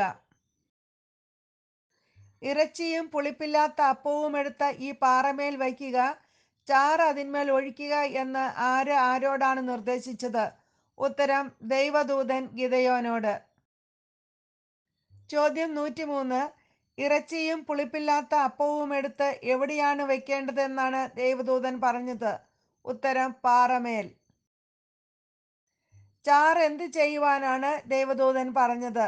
ഉത്തരം, ഇറച്ചിയുടെയും പുളിപ്പില്ലാത്ത അപ്പത്തിന്റെയും മേൽ ഒഴിക്കുക. ഇറച്ചിയുടെയും പുളിപ്പില്ലാത്ത അപ്പത്തിന്റെയും മേൽ ചാറൊഴിക്കുക. ന്യായാധിപന്മാർ 6:21. അപ്പോൾ കർത്താവിന്റെ ദൂതൻ കയ്യിലിരുന്ന വടിയുടെ അഗ്രം കൊണ്ട് ഇറച്ചിയും പുളിപ്പില്ലാത്ത അപ്പവും തൊട്ടു. പാറയിൽ നിന്ന് തീ ഉയർന്ന് മാംസവും അപ്പവും ദഹിപ്പിച്ചു. ദൂതൻ അവന്റെ ദൃഷ്ടിയിൽ നിന്ന് മറഞ്ഞു. ന്യായാധിപന്മാർ 6:21. ഗിദെയോൻ ചാറ് അപ്പത്തിന്റെയും ഇറച്ചിയുടെയും മേൽ ഒഴിച്ചപ്പോൾ ദേവദൂതൻ എന്ത് ചെയ്തു? ഉത്തരം, കയ്യിലിരുന്ന വടിയുടെ അഗ്രം കൊണ്ട് ഇറച്ചിയും പുളിപ്പില്ലാത്ത അപ്പവും തൊട്ടു. കയ്യിലിരുന്ന വടിയുടെ അഗ്രം കൊണ്ട് ഇറച്ചിയും പുളിപ്പില്ലാത്ത അപ്പവും തൊട്ടു. ചോദ്യം 106. ദൈവദൂതൻ കയ്യിലിരുന്ന വടിയുടെ അഗ്രം കൊണ്ട് ഇറച്ചിയും പുളിപ്പില്ലാത്ത അപ്പവും തൊട്ടപ്പോൾ എന്താണ് സംഭവിച്ചത്? ഉത്തരം, പാറയിൽ നിന്ന് തീ ഉയർന്ന് മാംസവും അപ്പവും ദഹിപ്പിച്ചു. പാറയിൽ നിന്ന് തീ ഉയർന്ന് മാംസവും അപ്പവും ദഹിപ്പിച്ചു. ദൂതൻ എപ്പോഴാണ് ഗിദെയോന്റെ ദൃഷ്ടിയിൽ നിന്നും മറഞ്ഞത്? ഉത്തരം, പാറയിൽ നിന്ന് തീ ഉയർന്ന് മാംസവും അപ്പവും ദഹിപ്പിച്ചപ്പോൾ. പാറയിൽ നിന്ന് തീ ഉയർന്ന് മാംസവും അപ്പവും ദഹിപ്പിച്ചപ്പോൾ ദൂതൻ ഗിദെയോന്റെ ദൃഷ്ടിയിൽ നിന്നും മറഞ്ഞു. ന്യായാധിപൻ 6:22. അത് കർത്താവിന്റെ ദൂതനായിരുന്നുവെന്ന് ഗിദെയോൻ അപ്പോൾ മനസ്സിലായി. അവൻ പറഞ്ഞു, ദൈവമായ കർത്താവേ, ഇതാ ഞാൻ കർത്താവിന്റെ ദൂതനെ മുഖത്തോട് മുഖം കണ്ടിരിക്കുന്നു. ന്യായാധിപന്മാർ 6:22. അത് കർത്താവിന്റെ ദൂതനായിരുന്നുവെന്ന് ഗിദെയോന് എപ്പോഴാണ് മനസ്സിലായത്? ഉത്തരം, ദൂതൻ അവന്റെ ദൃഷ്ടിയിൽ നിന്നും മറഞ്ഞപ്പോൾ. ദൂതൻ അവന്റെ ദൃഷ്ടിയിൽ നിന്നും മറഞ്ഞപ്പോൾ അത് കർത്താവിന്റെ ദൂതനായിരുന്നുവെന്ന് ഗിദെയോന് മനസ്സിലായി. അടുത്ത ചോദ്യം, തന്റെ ദൃഷ്ടിയിൽ നിന്നും മറഞ്ഞത് കർത്താവിന്റെ ദൂതനാണെന്ന് മനസ്സിലാക്കിയപ്പോൾ ഗിദെയോൻ എന്താണ് പറഞ്ഞത്? ഉത്തരം, ദൈവമായ കർത്താവേ, ഇതാ ഞാൻ കർത്താവിന്റെ ദൂതനെ മുഖത്തോട് മുഖം കണ്ടിരിക്കുന്നു. ദൈവമായ കർത്താവേ, ഇതാ ഞാൻ കർത്താവിന്റെ ദൂതനെ മുഖത്തോട് മുഖം കണ്ടിരിക്കുന്നു. ചോദ്യം 110. കർത്താവിന്റെ ദൂതനെ ഗിദെയോൻ എങ്ങനെയാണ് കണ്ടത്? ഉത്തരം, മുഖത്തോട് മുഖം. കർത്താവിന്റെ ദൂതനെ ഗിദെയോൻ മുഖത്തോട് മുഖമാണ് കണ്ടത്. ന്യായാധിപന്മാർ 6:23. കർത്താവ് പറഞ്ഞു, സമാധാനമായിരിക്കുക, ഭയപ്പെടേണ്ട, നീ മരിക്കുകയില്ല. ചോദ്യം 111. ദൈവമായ കർത്താവേ, ഇതാ ഞാൻ കർത്താവിന്റെ ദൂതനെ മുഖത്തോട് മുഖം കണ്ടിരിക്കുന്നു എന്ന് ഗിദെയോൻ പറഞ്ഞപ്പോൾ കർത്താവ് എന്താണ് മറുപടിയായി പറഞ്ഞത്? ഉത്തരം, സമാധാനമായിരിക്കുക, ഭയപ്പെടേണ്ട, നീ മരിക്കുകയില്ല. സമാധാനമായിരിക്കുക, ഭയപ്പെടേണ്ട, നീ മരിക്കുകയില്ല എന്ന് ആരോടാണ് പറഞ്ഞത്? ഉത്തരം, കർത്താവ് ഗിദെയോനോട്. ന്യായാധിപന്മാർ 6:24. ഗിദെയോൻ കർത്താവിന് ഒരു ബലിപീഠം പണിതു, അതിന് യാഹ്വേ ഷലോം എന്ന് പേരിട്ടു. അബിയേസർ വംശജരുടെ ഓഫ്രായിൽ അത് ഇന്നുമുണ്ട്. ചോദ്യം 113. ഗിദെയോൻ കർത്താവിന് എവിടെയാണ് ഒരു ബലിപീഠം പണിതത്? ഉത്തരം, അബിയേസർ വംശജരുടെ ഓഫ്രായിൽ. അബിയേസർ വംശജരുടെ ഓഫ്രായിൽ ഗിദെയോൻ കർത്താവിന് ഒരു ബലിപീഠം പണിതു. ഗിദെയോൻ കർത്താവിന് പണിത ബലിപീഠത്തിന്റെ പേരെന്ത്? ഉത്തരം, യാഹ്വേ ഷലോം. യാഹ്വേ ഷലോം എന്നാണ് ഗിദെയോൻ കർത്താവിന് പണിത ബലിപീഠത്തിന്റെ പേര്. യാഹ്വേ ഷലോം എന്ന വാക്കിന്റെ അർത്ഥം എന്താണ്? ഉത്തരം, കർത്താവ് സമാധാനം. യാഹ്വേ ഷലോം എന്ന വാക്കിന്റെ അർത്ഥം കർത്താവ് സമാധാനം എന്നാണ്. ചോദ്യം 116. അബിയേസർ വംശജരുടെ ഓഫ്രായിൽ അത് ഇന്നും ഉണ്ട് എന്ന് ന്യായാധിപന്മാർ 6:24 എന്തിനെക്കുറിച്ചാണ് പരാമർശിക്കുന്നത്? ഉത്തരം, ഗിദെയോൻ കർത്താവിന് പണിത ബലിപീഠത്തെക്കുറിച്ച്.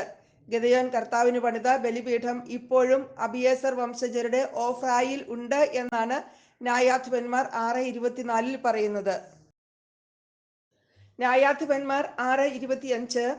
ആ രാത്രി കർത്താവ് അവനോട് കൽപ്പിച്ചു, നിന്റെ പിതാവിൻ്റെ 7 വയസ്സുള്ള രണ്ടാമത്തെ കാളയെ കൊണ്ടുവരിക. അവൻ ഉണ്ടാക്കിയിട്ടുള്ള ബാലിന്റെ യാഗപീഠം ഇടിച്ചു നിരത്തുകയും അതിന്റെ സമീപത്തുള്ള അശേരാ പ്രതിഷ്ഠ വെട്ടിവീഴ്ത്തുകയും ചെയ്യുക. ന്യായാധിപന്മാർ 6:25. ആ രാത്രി കർത്താവ് അവനോട് കൽപ്പിച്ച്. ആരോട്, ഏത് രാത്രിയിലാണ് കർത്താവ് കൽപ്പിച്ചത്? ഉത്തരം, ഗിദെയോനോട്. ഗിദെയോനോട് അവൻ ബലിപീഠം നിർമ്മിച്ച രാത്രിയിൽ. ഗിദെയോനോട് അവൻ ബലിപീഠം നിർമ്മിച്ച രാത്രിയിലാണ് കർത്താവ് കൽപ്പിച്ചത്. ആ രാത്രി കർത്താവ് അവനോട് എന്ത് കൊണ്ടുവരിക എന്നാണ് കൽപ്പിച്ചത്? ഉത്തരം, നിന്റെ പിതാവിന്റെ 7 വയസ്സുള്ള രണ്ടാമത്തെ കാളയെ കൊണ്ടുവരിക. നിന്റെ പിതാവിന്റെ 7 വയസ്സുള്ള രണ്ടാമത്തെ കാളയെ കൊണ്ടുവരിക എന്നാണ് കൽപ്പിച്ചത്. ആരുണ്ടാക്കിയിട്ടുള്ള ബാലിന്റെ യാഗപീഠമാണ് ഇടിച്ചു നിരത്തുവാൻ കർത്താവ് ആവശ്യപ്പെടുന്നത്? ഉത്തരം, ഗിദെയോന്റെ പിതാവ്. ഗിദെയോന്റെ പിതാവ് ഉണ്ടാക്കിയിട്ടുള്ള ബാലിന്റെ യാഗപീഠമാണ് ഇടിച്ചു നിരത്തുവാൻ കർത്താവ് ആവശ്യപ്പെടുന്നത്. എന്ത് ഇടിച്ചു നിരത്തുവാനാണ് കർത്താവ് ഗിദെയോനോട് കൽപ്പിച്ചത്? ഉത്തരം, ബാലിന്റെ യാഗപീഠം. ഗിദെയോന്റെ പിതാവ് നിർമ്മിച്ച ബാലിന്റെ യാഗപീഠം ഇടിച്ചു നിരത്തുവാനാണ് കർത്താവ് ഗിദെയോനോട് കൽപ്പിച്ചത്. എന്ത് വെട്ടിവീഴ്ത്തുവാനാണ് കർത്താവ് ഗിദെയോനോട് കൽപ്പിച്ചത്? ഉത്തരം, ബാലിന്റെ യാഗപീഠത്തിന് സമീപത്തുള്ള അശേരാ പ്രതിഷ്ഠ. ബാലിന്റെ യാഗപീഠത്തിന് സമീപമുള്ള അശേരാ പ്രതിഷ്ഠ വെട്ടി വീഴ്ത്തുവാനാണ് കർത്താവ് ഗിദെയോനോട് കൽപ്പിച്ചത്. ന്യായാധിപന്മാർ 6:26. ഈ ദുർഗത്തിന്റെ മുകളിൽ കല്ലുകൾ യഥാക്രമം അടുക്കി നിന്റെ ദൈവമായ കർത്താവിന് ഒരു ബലിപീഠം പണിയുക. വെട്ടിവീഴ്ത്തിയ അശേരാ പ്രതിഷ്ഠയുടെ തടി കത്തിച്ച് ആ രണ്ടാമത്തെ കാളയെ ദഹനബലിയായി അർപ്പിക്കുക. എവിടെ ബലിപീഠം പണിയുവാനാണ് കർത്താവ് ഗിദെയോനോട് ആവശ്യപ്പെട്ടത്? ഉത്തരം, ഈ ദുർഗത്തിന് മുകളിൽ. ഈ ദുർഗത്തിന് മുകളിൽ ബലിപീഠം പണിയുവാനാണ് കർത്താവ് ഗിദെയോനോട് ആവശ്യപ്പെട്ടത്. ഈ ദുർഗത്തിന്റെ മുകളിൽ എന്ത് ചെയ്യുവാനാണ് കർത്താവ് ഗിദെയോനോട് ആവശ്യപ്പെട്ടത്? ഉത്തരം, കല്ലുകൾ യഥാക്രമം അടുക്കി നിന്റെ ദൈവമായ കർത്താവിന് ഒരു ബലിപീഠം പണിയുക. കല്ലുകൾ യഥാക്രമം അടുക്കി നിന്റെ ദൈവമായ കർത്താവിന് ഒരു ബലിപീഠം പണിയുക. വെട്ടിവീഴ്ത്തിയ അശേരാ പ്രതിഷ്ഠയുടെ തടി എന്ത് ചെയ്യുവാനാണ് കർത്താവ് കൽപ്പിച്ചത്? ഉത്തരം, തടി കത്തിച്ച് രണ്ടാമത്തെ കാളയെ ദഹനബലിയായി അർപ്പിക്കുക. തടി കത്തിച്ച് രണ്ടാമത്തെ കാളയെ ദഹനബലിയായി അർപ്പിക്കുക. ന്യായാധിപന്മാർ 6:27. ഗിദെയോൻ വേലക്കാരിൽ 10 പേരെയും കൂട്ടിപ്പോയി കർത്താവ് പറഞ്ഞതുപോലെ ചെയ്തു. എന്നാൽ അവന്റെ കുടുംബക്കാരെയും പട്ടണവാസികളെയും ഭയന്ന് പകലല്ല, രാത്രിയാണ് അത് ചെയ്തത്. ഗിദെയോൻ ആരെ കൂട്ടിക്കൊണ്ടുപോയാണ് കർത്താവ് പറഞ്ഞതുപോലെ ചെയ്തത്? ഉത്തരം, വേലക്കാരിൽ 10 പേരെ. വേലക്കാരിൽ 10 പേരെ കൂട്ടിക്കൊണ്ടുപോയാണ് ഗിദെയോൻ കർത്താവ് പറഞ്ഞതുപോലെ ചെയ്തത്. വേലക്കാരിൽ 10 പേരെ കൂട്ടിക്കൊണ്ടുപോയി ഗിദെയോൻ എന്താണ് ചെയ്തത്? ഉത്തരം, കർത്താവ് പറഞ്ഞതുപോലെ ചെയ്തു. വേലക്കാരിൽ 10 പേരെ കൂട്ടിക്കൊണ്ടുപോയി ഗിദെയോൻ കർത്താവ് പറഞ്ഞതുപോലെ ചെയ്തു. എന്തുകൊണ്ടാണ് ഗിദെയോൻ പകലല്ല രാത്രിയിൽ കർത്താവ് പറഞ്ഞതുപോലെ ചെയ്തത്? ഉത്തരം, അവന്റെ കുടുംബക്കാരെയും പട്ടണവാസികളെയും ഭയന്ന്. അവന്റെ കുടുംബക്കാരെയും പട്ടണവാസികളെയും ഭയന്ന് ഗിദെയോൻ രാത്രിയിലാണ് കർത്താവ് പറഞ്ഞതുപോലെ ചെയ്തത്. ഗിദെയോൻ 10 വേലക്കാരെയും കൂട്ടി രാത്രിയിൽ കർത്താവ് പറഞ്ഞതുപോലെ എന്തെല്ലാമാണ് ചെയ്തത്? ഉത്തരം, ഗിദെയോന്റെ പിതാവിന്റെ 2 വയസ്സുള്ള രണ്ടാമത്തെ കാളയെ കൊണ്ടുവന്നു. ബാലിന്റെ യാഗപീഠം ഇടിച്ചു നിരത്തി അശേര പ്രതിഷ്ഠ വെട്ടിവീഴ്ത്തി കർത്താവിന് ബലിപീഠം പണിത് കാളയെ ബലിയർപ്പിച്ചു. ഉത്തരം ഒരിക്കൽ കൂടി, ഗിദെയോന്റെ പിതാവിന്റെ 2 വയസ്സുള്ള രണ്ടാമത്തെ കാളയെ കൊണ്ടുവന്നു. ബാലിന്റെ യാഗപീഠം ഇടിച്ചു നിരത്തി അശേര പ്രതിഷ്ഠ വെട്ടിവീഴ്ത്തി കർത്താവിന് ബലിപീഠം പണിത് കാളയെ ബലിയർപ്പിച്ചു. ന്യായാധിപന്മാർ 6:28. അതിരാവിലെ പട്ടണവാസികൾ ഉണർന്നപ്പോൾ ബാലിന്റെ യാഗപീഠം തകർത്തിരിക്കുന്നതും അടുത്തുണ്ടായിരുന്ന അശേര പ്രതിഷ്ഠ നശിപ്പിച്ചിരിക്കുന്നതും പുതിയതായി പണിത ബലിപീഠത്തിന്മേൽ രണ്ടാമത്തെ കാളയെ അർപ്പിച്ചിരിക്കുന്നതും കണ്ടു. ചോദ്യം 130. അതിരാവിലെ പട്ടണവാസികൾ ഉണർന്നപ്പോൾ എന്താണ് കണ്ടത്?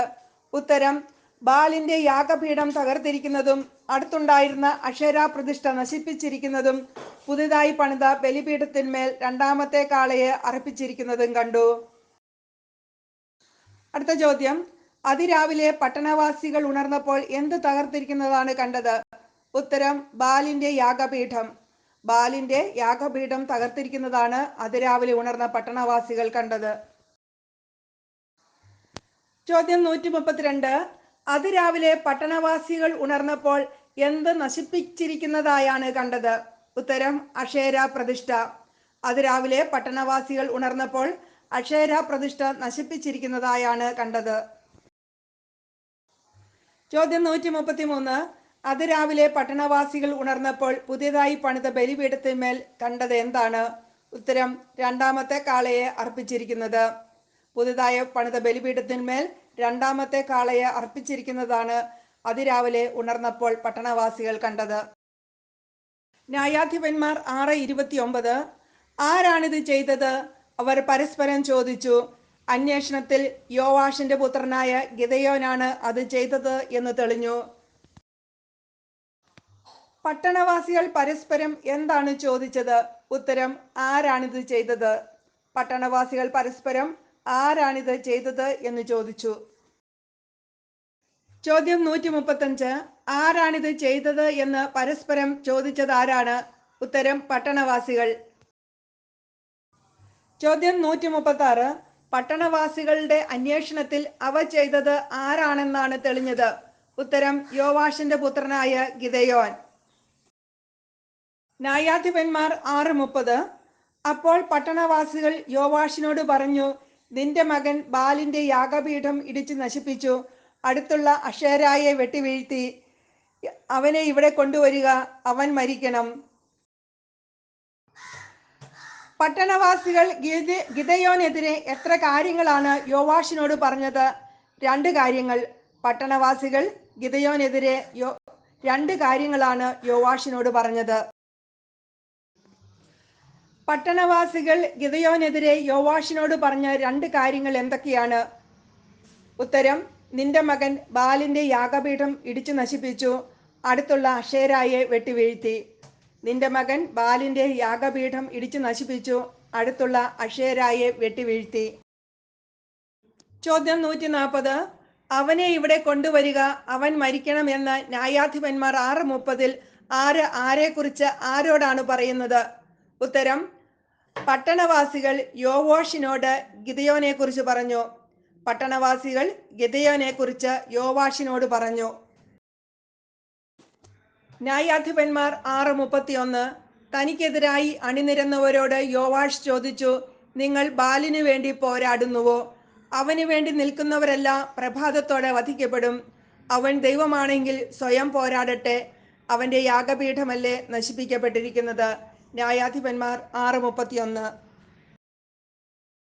തനിക്കെതിരായി അണിനിരന്നവരോട് യോവാഷ് എന്താണ് ചോദിച്ചത്? ഉത്തരം: നിങ്ങൾ ബാലിന് വേണ്ടി പോരാടുന്നുവോ? തനിക്കെതിരായി അണിനിരുന്നവരോട് നിങ്ങൾ ബാലിന് വേണ്ടി പോരാടുന്നുവോ എന്നാണ് യോവാഷ് ചോദിച്ചത്. ചോദ്യം 142. നിങ്ങൾ ബാലിന് വേണ്ടി പോരാടുന്നുവോ എന്ന് ആരോടാണ് ചോദിച്ചത്? ഉത്തരം: യോവാഷ് തനിക്കെതിരായി അണിനിരന്നവരോട്. യോവാഷ് തനിക്കെതിരായി അണിനിരന്നവരോടാണ് നിങ്ങൾ ബാലിന് വേണ്ടി പോരാടുന്നുവോ എന്ന് ചോദിച്ചത്. ന്യായാധിപന്മാർ 6:31 അവൻ എന്ന് വിശേഷിപ്പിച്ചിരിക്കുന്നത് ആരെയാണ്? ഉത്തരം: ബാലിനെ. ചോദ്യം 144. തനിക്കെതിരായി അണിനിരന്നവരോട് ആര് പ്രഭാതത്തോടെ വധിക്കപ്പെടുമെന്നാണ് യോവാഷ് പറഞ്ഞത്? ഉത്തരം: ബാലിന് വേണ്ടി നിൽക്കുന്നവരല്ല. ബാലിന് വേണ്ടി നിൽക്കുന്നവരല്ല പ്രഭാതത്തോടെ വധിക്കപ്പെടും. ചോദ്യം 145. ആര് ദൈവമാണെങ്കിൽ സ്വയം പോരാടട്ടെ എന്നാണ് യോവാഷ് പറയുന്നത്? ഉത്തരം: ബാൽ. ബാൽ ദൈവമാണെങ്കിൽ സ്വയം പോരാടട്ടെ. ആരുടെ യാഗപീഠമല്ലേ നശിപ്പിക്കപ്പെട്ടിരിക്കുന്നത് എന്നാണ് യോവാഷ് ചോദിക്കുന്നത്? ഉത്തരം: ബാലിന്റെ. ന്യായാധിപന്മാർ 6:32 അവൻ ബാലിന്റെ യാഗപീഠം ഇടിച്ചു കളഞ്ഞതിനാൽ ബാൽ തന്നെ അവനെതിരായി മത്സരിക്കട്ടെ എന്നർത്ഥമുള്ള ജെറുബ്ബാൽ എന്ന് അവന് പേര് ലഭിച്ചു. ജെറുബ്ബാൽ എന്ന വാക്കിന്റെ അർത്ഥം എന്താണ്? ഉത്തരം: ബാൽ തന്നെ അവനെതിരായി മത്സരിക്കട്ടെ.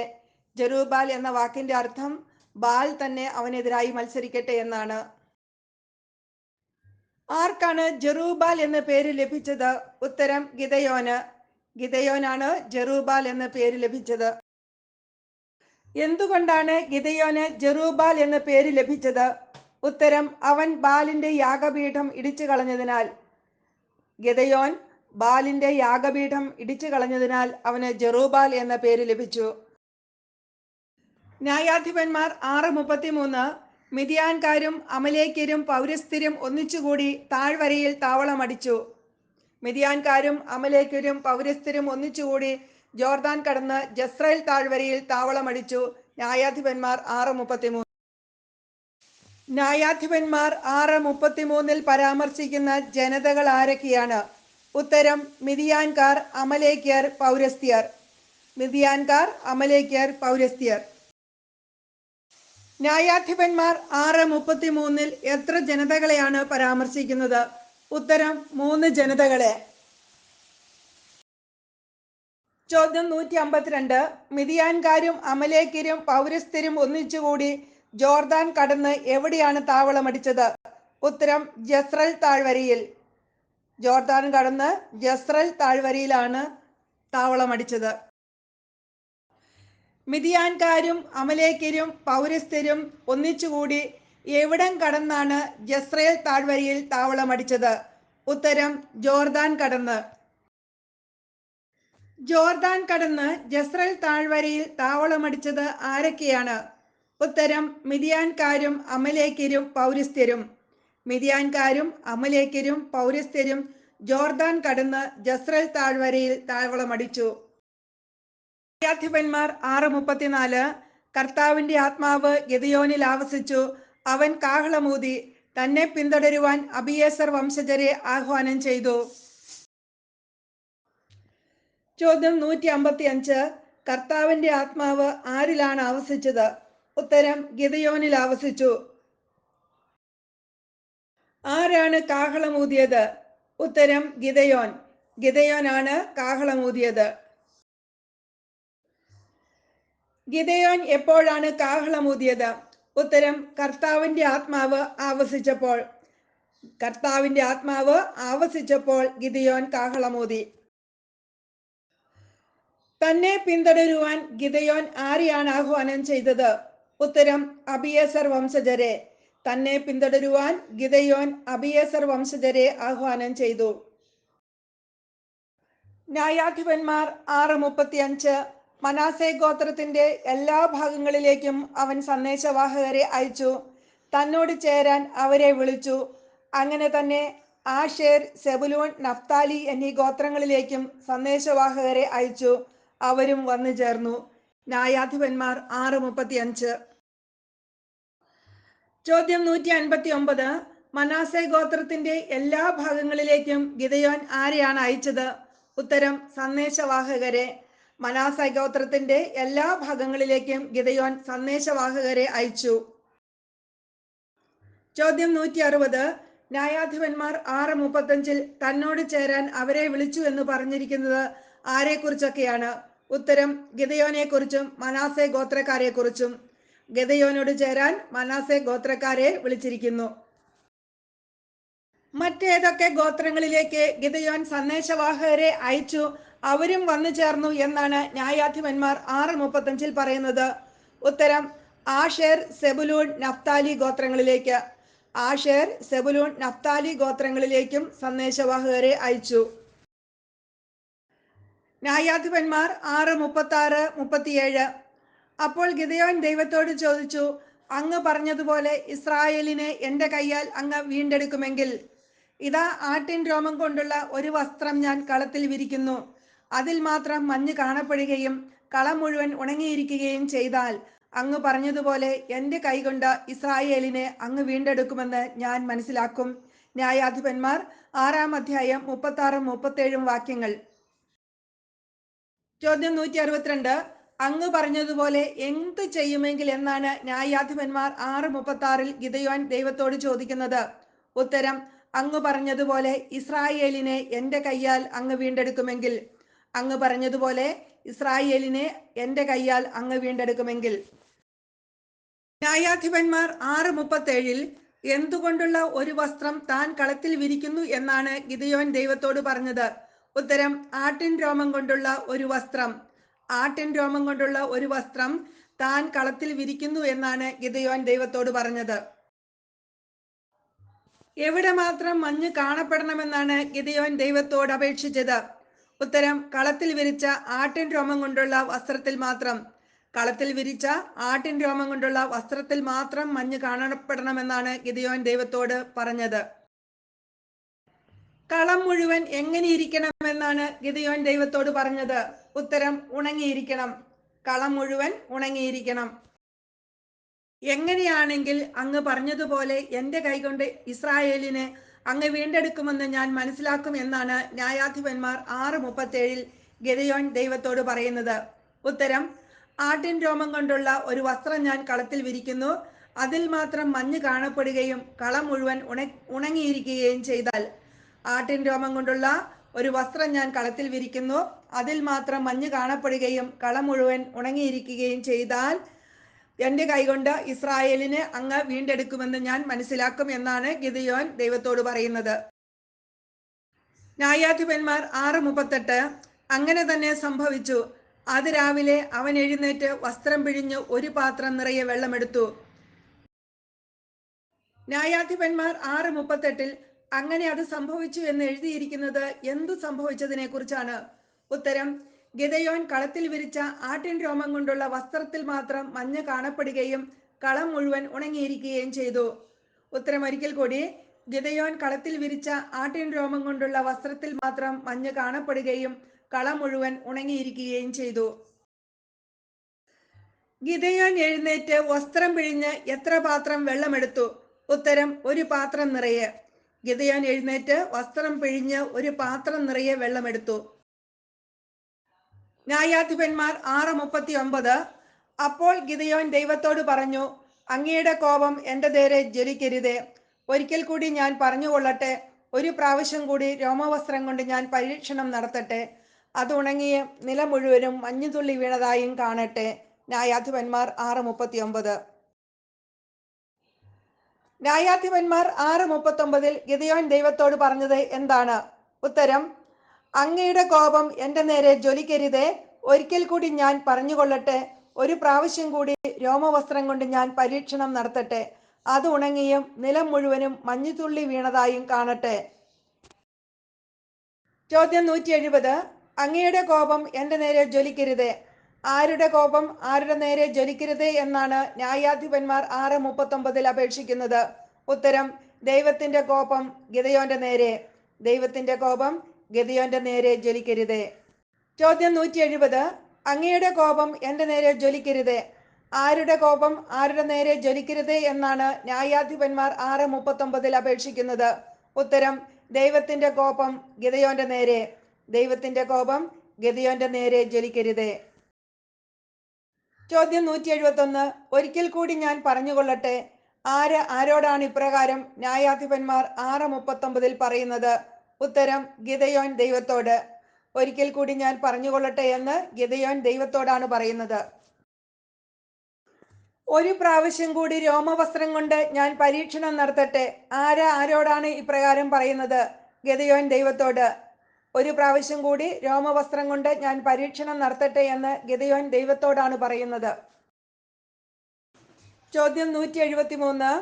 രണ്ടാമത്തെ പ്രാവശ്യം പരീക്ഷണം നടത്തുമ്പോൾ രോമവസ്ത്രവും നിലവും എപ്രകാരം കാണട്ടെ എന്നാണ് ഗിദെയോൻ ദൈവത്തോട് പറയുന്നത്? ഉത്തരം: രോമവസ്ത്രം ഉണങ്ങിയും നിലം മുഴുവനും മഞ്ഞുതുള്ളി വീണതായും കാണട്ടെ. ന്യായാധിപന്മാർ 6:40. ദൈവം ആ രാത്രിയിൽ അങ്ങനെ തന്നെ ചെയ്തു. വസ്ത്രം മാത്രം ഉണങ്ങിയും നിലം മുഴുവനും മഞ്ഞുകൊണ്ട് നനഞ്ഞുമിരുന്നു. ചോദ്യം 174. ദൈവം ആ രാത്രിയിൽ അങ്ങനെ തന്നെ ചെയ്തു. എങ്ങനെ ചെയ്തു എന്നാണ് ന്യായാധിപന്മാർ 6:40 കാണുന്നത്? ഉത്തരം: വസ്ത്രം മാത്രം ഉണങ്ങിയും നിലം മുഴുവനും മഞ്ഞുകൊണ്ട് നനഞ്ഞുമിരുന്നു. വസ്ത്രം മാത്രം ഉണങ്ങിയും നിലം മുഴുവനും മഞ്ഞുകൊണ്ട് നനഞ്ഞുമിരുന്നു. അടുത്ത ചോദ്യം. ന്യായാധിപന്മാർ 6:35 എത്ര ഗോത്രങ്ങളെ കുറിച്ച് പരാമർശിക്കുന്നുണ്ട്? ഏതെല്ലാം? ഉത്തരം: 4 ഗോത്രങ്ങൾ. മനാസെ, ആഷേർ, സെബുലൂൺ, നഫ്താലി. മനാസെ, ആഷേർ, സെബുലൂൺ, നഫ്താലി എന്നീ 4 ഗോത്രങ്ങളെ കുറിച്ചാണ് ന്യായാധിപന്മാർ 6:35 പരാമർശിക്കുന്നത്. പ്രിയ സഹോദരങ്ങളെ, ന്യായാധിപന്മാർ 6-ാം അധ്യായത്തിൽ നിന്നുള്ള ചോദ്യോത്തരങ്ങൾ സമാപിച്ചിരിക്കുകയാണ്. എല്ലാവർക്കും നന്ദി.